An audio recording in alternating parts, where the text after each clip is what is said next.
In this video, I'm going to show you how to share your Wi-Fi password from iPhone to iPhone. Let's go.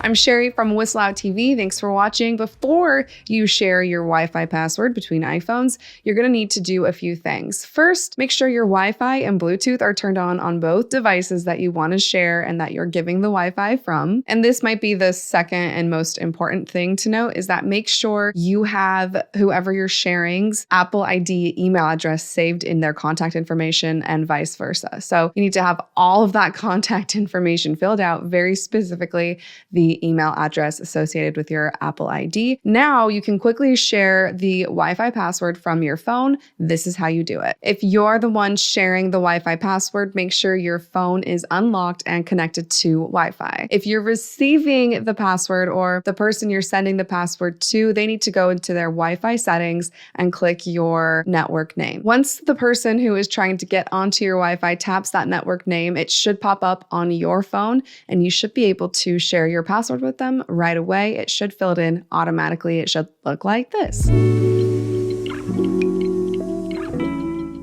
Now, I have done this in the past and the email address portion is not filled out on either of our phones. So just make sure at the very least your contact information is accurate and up to date, and it may work, but just to be sure, definitely put in that email address. I'm Sherry with WhistleOut TV. Thanks for watching this iPhone tip. Be sure to subscribe for more, along with other tech reviews and unboxings and news stories.